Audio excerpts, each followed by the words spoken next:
Queridos, nós iremos começar hoje uma série de mensagens no livro do profeta Amós. E eu queria convidá-los a abrir a palavra de Deus no livro de Amós. Para aqueles que têm alguma dificuldade ou nunca ouviram falar, fica no Antigo Testamento, lá no meio dos profetas menores, nem por isso menos inspirados. Livro do profeta Amós. Nós vamos ler apenas os 2 primeiros versículos, uma vez que essa primeira mensagem é uma mensagem introdutória. Amós capítulo 1, do verso 1 ao verso 2. Palavras que em visão vieram a Amós, que era entre os pastores de Tecoa, a respeito de Israel, nos dias de Uzias, rei de Judá, e nos dias de Jeroboão, filho de Joás, rei de Israel, 2 anos antes do terremoto. Ele disse: O Senhor rugirá de Sião, e de Jerusalém fará ouvir a sua voz. Os prados dos pastores estarão de luto, e secar-se-á o cimo do Carmelo. Pai, nós estamos diante de Ti, com a Tua palavra aberta diante de nós, e queremos entender o que ela deseja nos falar. Queremos compreender as palavras de Amós, que também são as Tuas palavras. Pedimos, ó Pai, que Tu fales ao nosso coração nesta manhã, que essa exposição traga consolo, conforto, ensinamento e correção a todos que aqui se encontram, de acordo com a necessidade. Pedimos em nome de Jesus. Amém. Irmãos, qual seria a mensagem de Deus para o mundo em que nós vivemos? Ou, ainda mais importante, qual seria a mensagem dele para o seu próprio povo? Nós vivemos hoje vivemos num mundo em crise. É bem verdade que nunca houve uma época, depois da queda de Adão lá no paraíso, em que a humanidade tenha vivido sem algum tipo de crise. Mas o nosso mundo, de maneira especial, tem conhecido crises que ultrapassam em termos de intensidade e abrangência as que nos antecederam.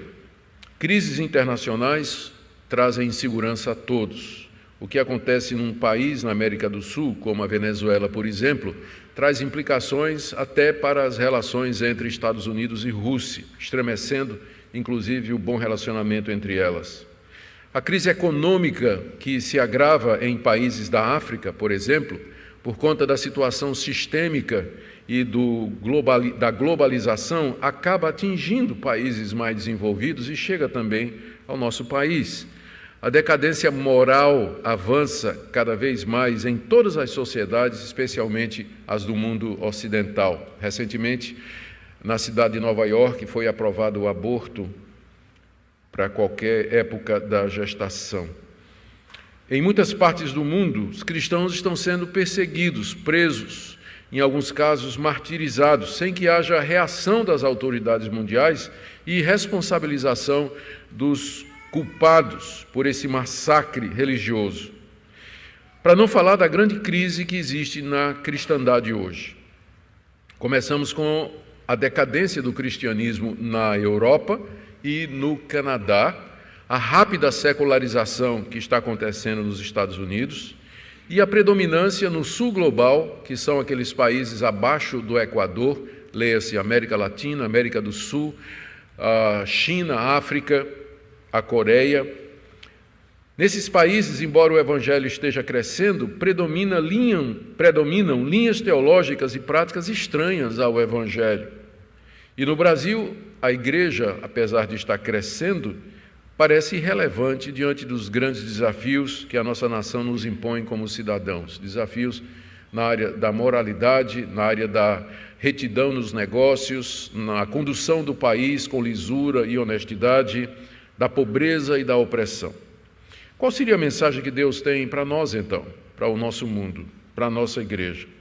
Eu creio que aquilo que Deus falou através do profeta Amós ao mundo de sua época é tão atual e relevante hoje quanto foi em seus dias. E é por esse motivo que nós, então, queremos trazer a mensagem de Amós à nossa igreja e ao mundo, iniciando assim hoje uma série de mensagens nesse livro. E vamos começar nos perguntando o que é o livro de Amós, o que é que esse livro diz a seu respeito. No verso 1, nós encontramos a abertura do livro dizendo: palavras que em visão vieram a Amós. Esse é o cabeçalho do livro. O livro é a coleção das palavras de Amós, ou seja, a coleção das pregações que esse profeta fez em Israel, o Reino do Norte, especialmente nas cidades de Samaria e Betel, como nós veremos. Não sabemos se estas pregações de Amós, que são as suas palavras, foram colecionadas e escritas por ele ou por algum editor depois. Mas realmente não importa, porque de uma forma ou de outra, estas são as palavras que o profeta Amós proferiu durante o tempo do seu ministério. O texto também diz que essas palavras vieram a Amós em visão, ou seja, Deus apareceu a Amós, o chamou para ser profeta, lhe mostrou o pecado do seu povo, lhe mostrou as necessidades do mundo, como era urgente que o povo de Deus se arrependesse e voltasse ao Senhor, e em visão lhe mostrou a futura destruição que viria sobre a nação de Israel por falta de arrependimento e mudança de rumo.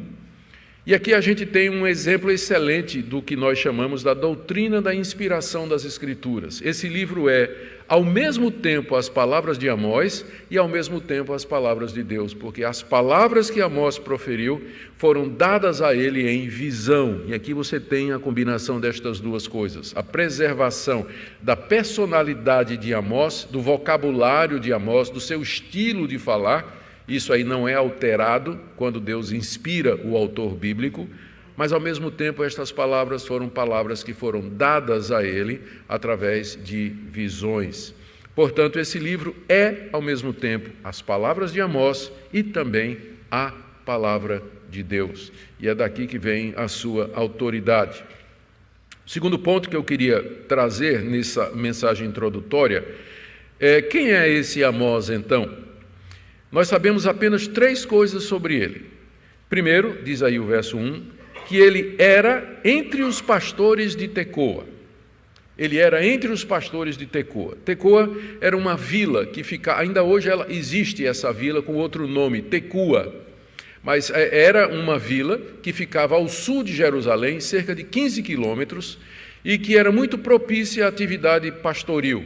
Jerônimo, um pai da igreja, escrevendo no século IV, ele morava em Belém, ele conhecia toda aquela região, ele faz uma referência a Tecoa como sendo muito propícia para a criação de ovelhas. E então, pelo que está dito aqui no verso 1, era ali que Amós morava e a sua profissão era pastor de ovelhas. Só que a palavra para pastor, que aparece aqui no hebraico, é uma palavra que indica mais do que alguém que cuida do rebanho, mas alguém que possui um rebanho. Então, Amós, ele era proprietário de ovelhas, ao mesmo tempo em que cuidava delas. Lá no capítulo 7, se você avançar comigo aí, dá um forward aí, né? Avança até o minuto 7. Do vídeo do livro de Amós, e a gente, aqui, quando Amós é confrontado pelo sacerdote Amazias, que manda que ele vá embora pregar em outro lugar, ele diz no verso 14, respondeu Amós e disse a Amazias: eu não sou profeta, nem discípulo de profeta, mas boieiro e colhedor de sicômoros, mas o Senhor me tirou de após o gado, e o Senhor me disse: vai e profetiza ao meu povo de Israel. Essa palavra que ele disse, eu era boieiro e Deus me tirou de detrás do gado, indica então, ou bate com o que ele disse no início, que ele estava entre os pastores de Tecoa. Eu sei que quando a gente fala em gado no Nordeste, a gente vê vaca na frente da gente e boi. Só que a palavra gado em hebraico significa simplesmente, pode significar as duas coisas. Pode significar vaca, bovino, né? Ou pode se referir a ovelhas e cabras. A nossa tradução optou por gado no sentido de boi, tanto é que disse que ele era boieiro, mas a palavra boieiro também não quer dizer alguém que cuidava, não é vaqueiro necessariamente, mas alguém que cuidava inclusive de gado miúdo. Então, conhecendo Tecoa e a situação lá, a melhor opção é que ele era criador de ovelhas. Ele era criador de ovelhas, de cabras também. Era essa a sua profissão. Essa é a primeira coisa que nós sabemos. Segunda coisa que a gente sabe de Amós é tirada dessa passagem que eu acabei de ler no capítulo 7, de 14 a 15, quando ele diz a Amazias que ele era colhedor de sicômoros. Sicômoro é um nome para figo, é outro nome que se usa na Bíblia para a figueira. Então, Amós, além de ser dono de ovelhas, ele era também um pequeno agricultor. Ele cultivava figos na sua propriedade, que era uma atividade também bastante comum entre os israelitas. Aquela era uma sociedade agrária e pecuarista. Eles criavam gado, né, ovelhas e bois, e também plantavam figos, plantavam oliveiras e assim por diante, videiras também. Então, essa é a segunda coisa que a gente sabe dele. A terceira é que ele não era um teólogo profissional. E aqui eu me refiro às palavras deles outra vez no capítulo 7, quando, respondendo a Amazias, ele diz assim: eu não sou profeta, nem discípulo de profeta. Alguns anos antes do surgimento que Amós surge no cenário, o profeta Elias e o profeta Eliseu estimularam a formação das escolas de profetas em Israel, que era um local onde os profetas iriam receber orientação, treinamento. Era um tempo equivaleria aos modernos seminários hoje. Então, eles começaram em Israel na época de Elias e Eliseu. Amós surge algum tempo depois de Elias e Eliseu, quando essas escolas de profetas já estavam espalhadas pela nação de Israel. Quando Deus apareceu a Amós e o chamou de detrás do gado para ser profeta, Amós deve ter dito assim: Senhor, eu não sou profeta, no sentido de que eu não sou um profeta profissional, não é? Eu não participo, eu nunca nem fiz o curso na escola de profeta dedicada ao profeta Eliseu, e meu pai também não era profeta, eu não sou teólogo de carreira, eu não tenho formação doutrinária, e o senhor quer que eu vá pregar lá em Israel? Então, essa é a outra coisa que nós sabemos a respeito de Amós. Ele não era um teólogo profissional. Ele não tinha formação teológica, doutrinária, o que não impediu que Deus o chamasse para fazer aquela obra. O ponto é que Amós amava ao Deus de Israel e cria nele. Ele cria que Deus era justo, que Deus era bom, e que Deus atendia ao aflito e ao necessitado. E o coração de Amós se apertava quando ele via a situação do povo de Deus no Reino do Norte, toda a opressão que era cometida contra os pobres, toda a iniquidade, toda a prevaricação do povo de Deus daquela época. A apostasia do povo de Deus magoava o seu coração. Portanto, ele era o homem certo para a missão que Deus lhe deu.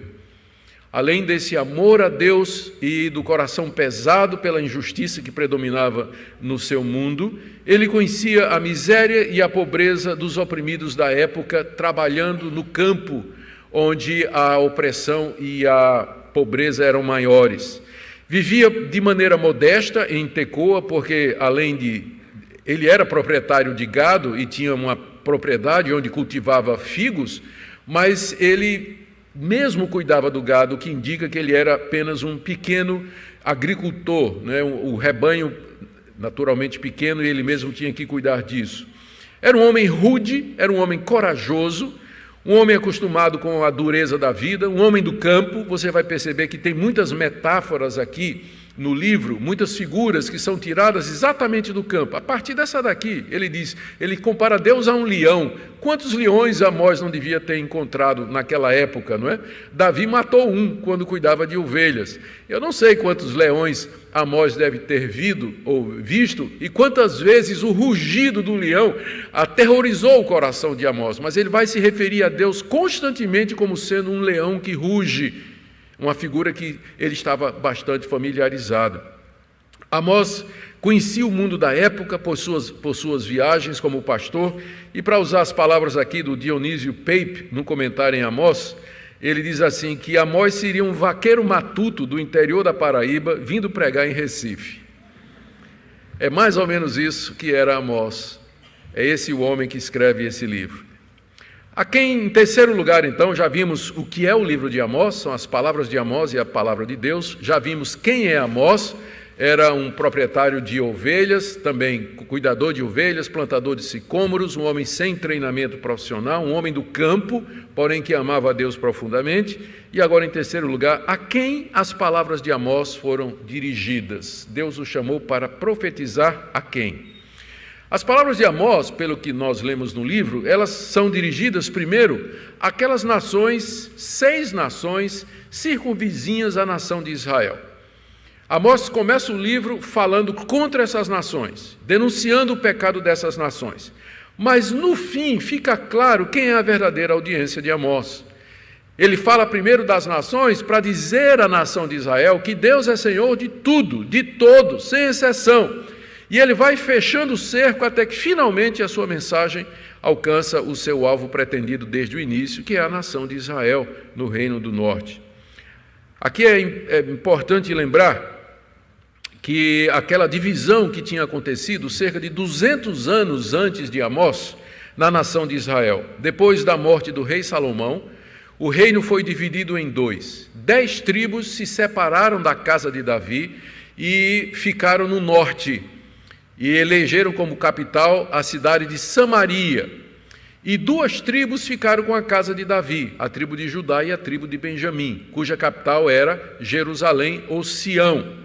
E a época de Amós, então, é a época do reino dividido. Havia o reino do norte, que é chamado de Israel, e o reino do sul, que é chamado de Judá. Ele era de Judá, Tecoa fica lá no sul de Jerusalém, mas Deus o chama para profetizar no norte, lá em Israel. Por que Deus leva esse profeta lá de Judá para pregar em Israel? Os profetas eram homens da hora. Havia algumas instituições na nação de Israel através das quais Deus exercia o seu governo espiritual. Havia o rei, que devia ser temente a Deus e fazer valer e cumprir a lei que Deus havia dado a Moisés. Havia o sacerdote, que ministrava ao povo no templo, que oferecia os sacrifícios e intercedia por Deus, intercedia a Deus pelos homens. Havia os juízes que julgavam as causas entre o povo com base na lei de Deus. Quando essas instituições falhavam, Deus então levantava os profetas. O profeta era o último recurso de Deus. Quando já o rei tinha falhado, o sacerdote tinha falhado, os anciãos, os sábios, os juízes se corromperam, então Deus levantava o profeta. Amós então é levantado por Deus nessa situação, como o último recurso em que Deus leva a sua palavra ao seu povo em busca de arrependimento.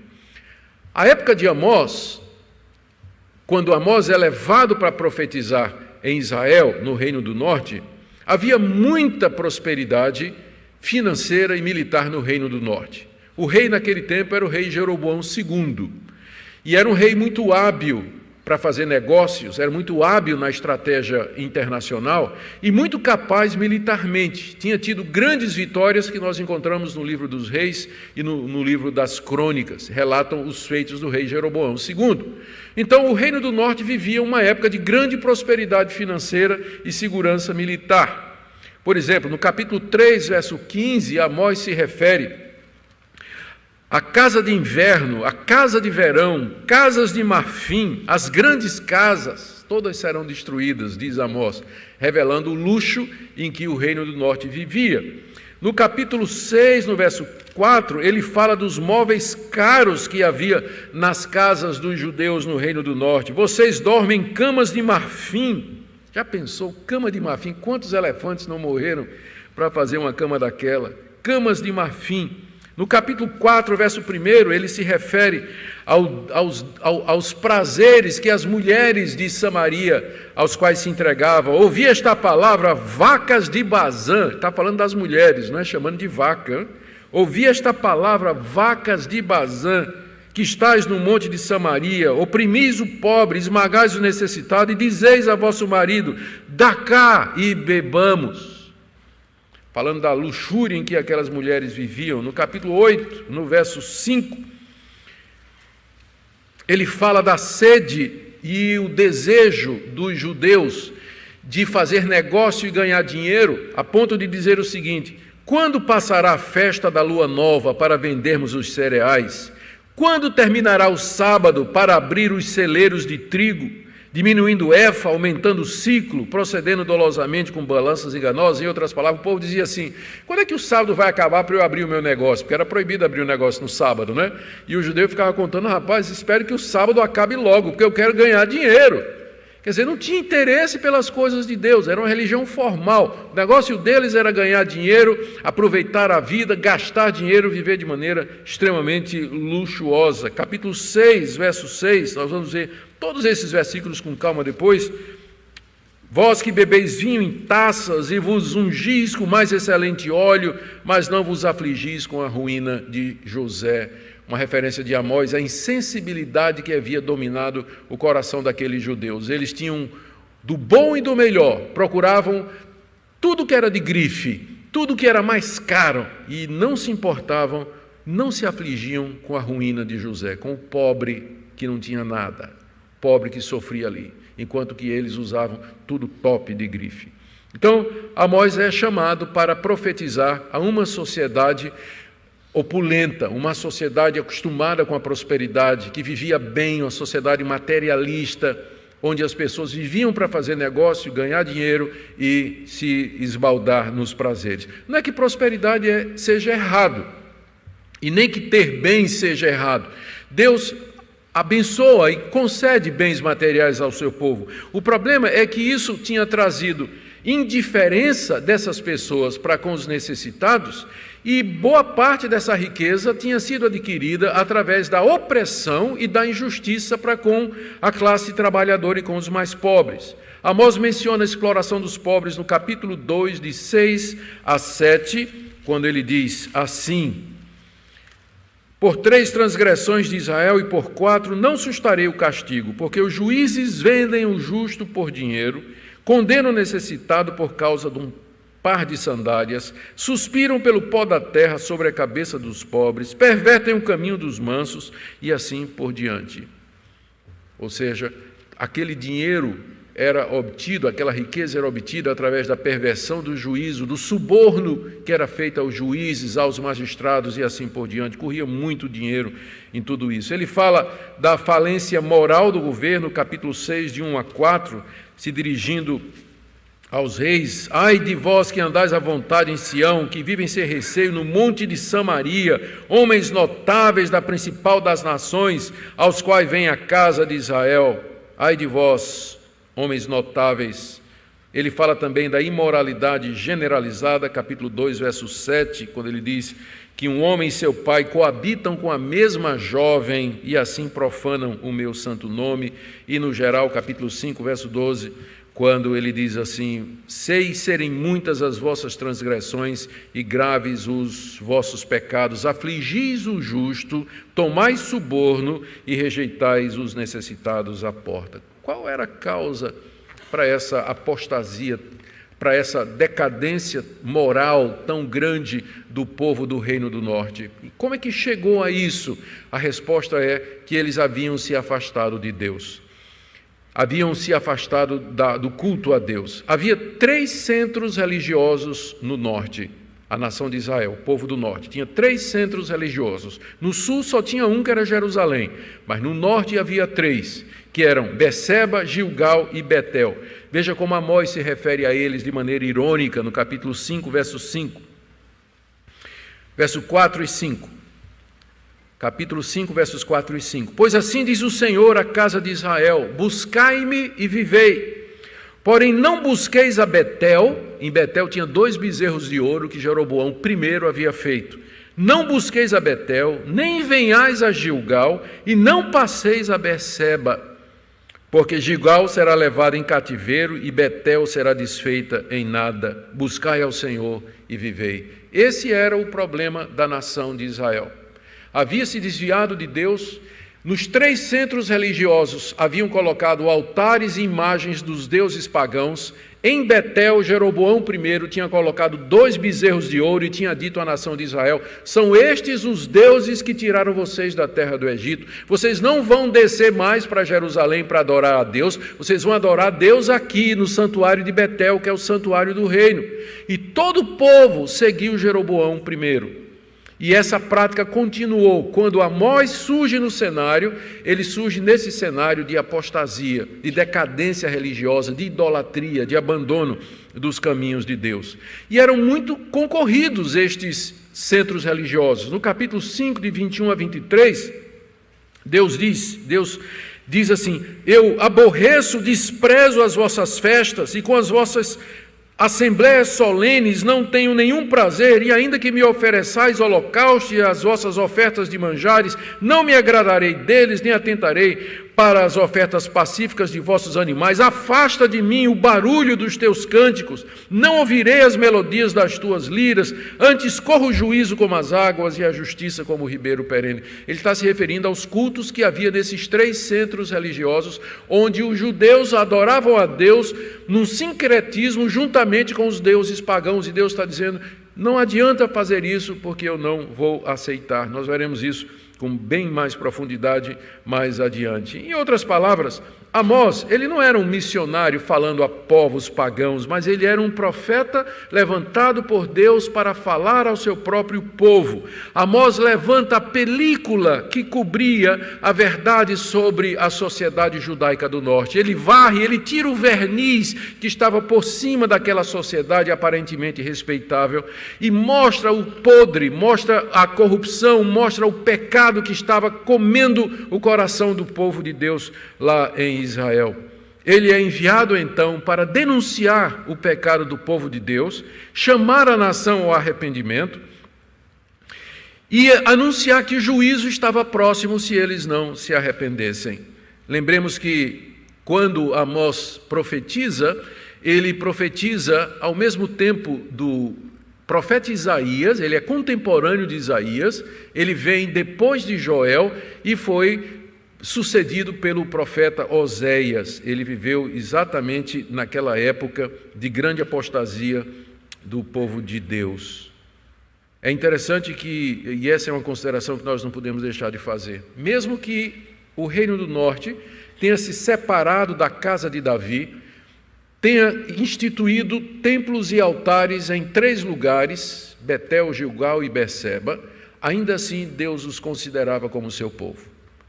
Ainda assim, Deus os considera como debaixo da aliança. Por isso que ele manda o profeta. Porque diz: vocês são meu povo. Apesar do que vocês estão fazendo, vocês têm uma aliança comigo. E eu não vou deixar vocês pecarem em paz. E o profeta é mandado como o rugir de um leão e o ribombar de um trovão para atormentar a consciência daquelas pessoas. E, por fim, quando Amós disse essas palavras, aliás, eu disse por fim, mas não é quase por fim, tem mais uma. Quando é que Amós disse essas palavras? Eu tenho que correr porque o nosso tempo está breve. Nós temos 3 referências aqui. No verso 1 está dito que ele profetizou nos dias de Uzias. Uzias foi um rei piedoso do reino do sul, de Judá, que reinou entre o ano 780 e o ano 740 a.C., portanto no século VI. Ele era um rei que promoveu reformas, era um homem de Deus, contudo, no fim da vida, ele entrou no templo para oferecer sacrifícios como se fosse um sacerdote, e Deus o castigou com lepra saindo da testa. E porque ele ficou leproso, até o fim da sua vida, ele não pôde mais entrar no templo. Mas, no geral, o ministério, o reinado de Uzias foi de vitalidade espiritual. Essa é a primeira referência para a gente localizar Amós. O rei no tempo dele era Uzias, o rei dele em Judá. Também diz o texto que foi nos dias de Jeroboão, aqui é o Jeroboão II, que reinou entre 790 e 750 a.C. Então, quando você vê o tempo desses reis, você percebe que eles se sobrepõem num período de 25 a 30 anos, que foi o período, então, em que Amós profetizou. Mas tem uma terceira referência que diz que Amós profetizou 2 anos antes do terremoto. Esse terremoto marcou a nação. ele é mencionado lá no livro do profeta Zacarias, capítulo 14, verso 5. Esse terremoto aconteceu no tempo do rei Uzias. Flávio Joséfo, um historiador da história de Israel, da vida dos judeus, ele, quando trata disso aqui, ele diz que esse terremoto aconteceu quando Uzias entrou para profanar o templo e oferecer sacrifícios, coisa que ele não podia, que era só do sacerdote. Ele diz então que a terra tremeu, o templo se fendeu, as rochas caíram, como a ira de Deus sobre Uzias por conta daquilo que ele estava fazendo. A gente tem isso só como uma referência. Flávio Joséfo não é inspirado e ele é conhecido por dar umas pisadas na bola de vez em quando ele aumenta algumas histórias e edita algumas coisas, mas isso tudo pelo menos corrobora para o fato de que houve de fato um terremoto muito grande na época em que Amós ministrava durante o período, aliás, depois que Amós ministrou no período do rei Uzias. Então, essa expressão, que essas são as palavras de Amós 2 anos antes do terremoto, significa que o tempo de profecia de Amós foi curto. Ele não teve um ministério longo, mas foi um ministério breve, em que ele foi lá ao norte pregar a palavra de Deus. Ele profetiza aí entre os anos 780 e 760, mais ou menos. E, finalmente, quais são essas palavras de Amós? Eu vou resumir bem rapidinho. Amós nos diz no livro que Deus é o Deus de todo mundo. Ele faz isso profetizando contra e denunciando 6 nações vizinhas da nação de Israel.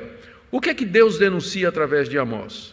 Vejam aí no capítulo 1, de 3 a 5, ele fala de Damasco, que era a capital da Síria, e denuncia pela crueldade na guerra. Ele fala contra os filisteus, cuja capital era Gaza, pelo tráfico de escravos. Amós denuncia Tiro porque viola acordos internacionais. Amós fala contra Edom por conta da sua vingança violenta e sem perdão numa guerra que ele promoveu. Ele fala contra Amon por conta da crueldade na guerra e fala contra Moabe por causa da falta de humanidade. Todas as questões internacionais que nós experimentamos hoje, a crise internacional, havia na época de Amós.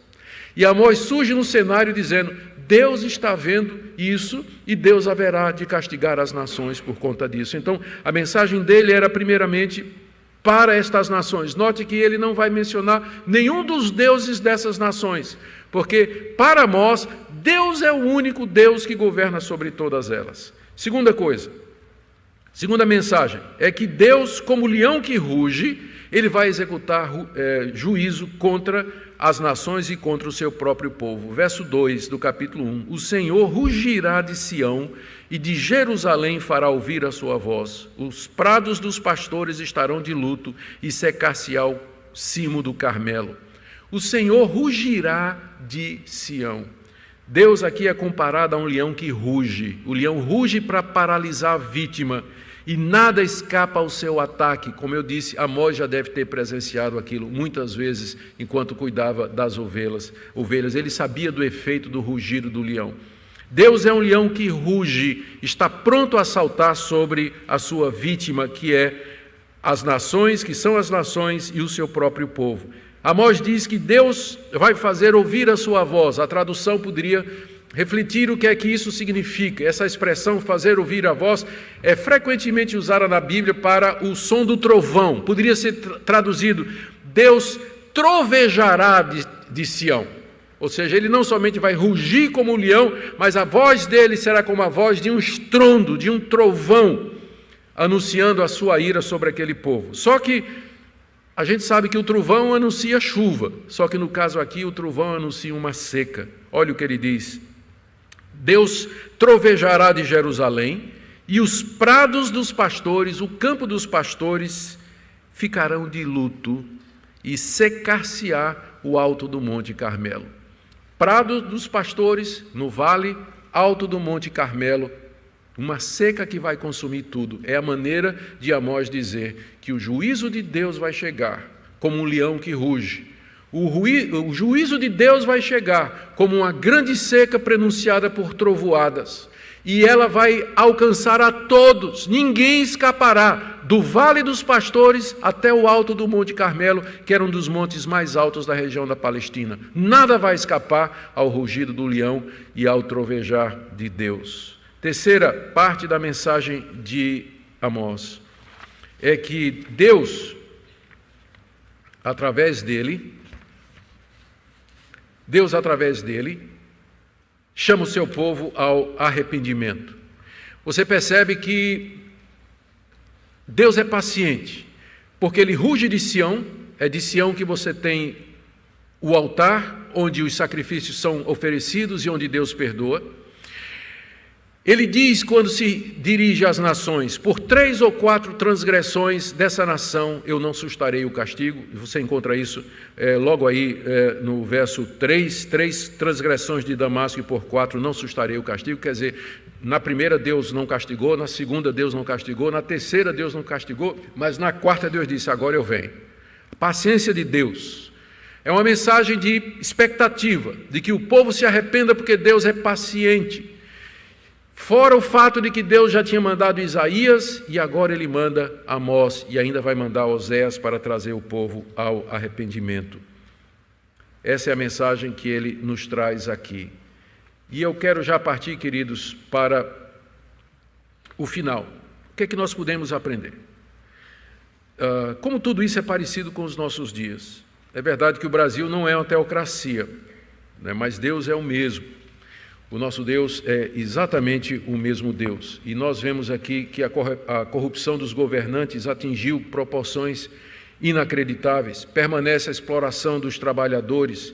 A nossa sociedade é uma sociedade consumista, em que as pessoas procuram viver do bom e do melhor e são insensíveis para com os necessitados. Líderes gananciosos e mercenários usam a causa dos pobres para se enriquecer. Somos o país do carnaval, da sensualidade, do jeitinho. A religião que predomina no Brasil é o catolicismo romano, que promove a idolatria no meio da população. A igreja evangélica brasileira, enquanto cresce no Brasil, adotou a teologia da prosperidade, que não é muito diferente dos cultos da prosperidade que eram feitos lá em Betel, Gilgal e Beceba. Embora tenhamos evangélicos nos escalões mais altos da República, muitos deles têm a reputação manchada pela corrupção e pelo suborno. E as igrejas históricas reformadas, elas parecem acomodadas e indiferentes à situação que nós percebemos no nosso país. Poucas estão crescendo e fazendo diferença. Muito formalismo, voltadas para si mesmo. Essa é uma lição que nós tiramos aqui. A segunda é que Deus vai usar quem Ele quiser para falar a essa situação. Ele tinha levantado Isaías, que era um homem culto, que vivia no templo, frequentava o palácio dos reis, tinha acesso ao rei Uzias. Mas também ele levanta um pastor de ovelhas e um pequeno agricultor de figos para trovejar e fazer rugir a sua voz. O que traz autoridade ao ministério, ouçam-me, pastores e seminaristas, o que traz autoridade ao ministério não é o fato da gente ter cursado um bom curso de teologia, mas é exatamente o chamado de Deus, como Amós. Você pode ter seu curso de teologia, ter feito mestrado, doutorado, ser um autodidata, mas se você não tiver, eu vou chamar de a visão, né? Se as suas palavras não forem a visão que Deus lhe deu, então o seu ministério será absolutamente inútil. Por isso a mensagem de Amós é um grande conforto para nós hoje, que clamamos por justiça. O ponto é que Deus reina. O Deus de Amós é um leão que ruge, e ele vai fazer justiça e juízo. Ele está vendo o que está acontecendo entre as nações, ele sabe o que é que está acontecendo no seu povo, e ele vem até nós nos chamando ao arrependimento e demandando conversão e mudança de vida. Talvez você, aqui entre nós nessa manhã, haja pessoas que estão pensando em se preparar para o ministério da palavra. Talvez haja seminaristas e pastores entre nós. Queridos, estudar é importante e necessário, mas não substitui a autoridade que vem da comunhão com Deus e da verdadeira vocação. Não negligencie a comunhão com Deus por conta dos seus estudos. A coisa mais importante no seminário e na sua vida como pastor é ter certeza que as suas palavras são a palavra de Deus e que algum dia possa se dizer a seu respeito, palavras de fulano que Deus lhe deu. que o seu ministério seja trazer as palavras de Deus e não a sua própria. Talvez aqui nessa manhã há pessoas a quem Deus concedeu uma vida financeiramente estável e até próspera. A pergunta é: terá isso insensibilizado o seu coração para com a necessidade dos outros? Será que viver de maneira tranquila, folgada financeiramente, embotou o seu sentimento de compaixão e misericórdia para com aqueles que sofrem, que padecem necessidade? Você tem sido generoso como Deus tem sido generoso com você. E para todos nós, ainda há tempo, irmãos, para mudança de vida, para arrependimento. Lembremos que o leão que ruge é o leão de Judá e que é também o Cordeiro de Deus, em quem nós encontramos perdão, encontramos renovação e condições de recomeçar a nossa vida. Que Ele nos dê graça e que a sua voz esteja gravada em nossos corações para mudança e arrependimento.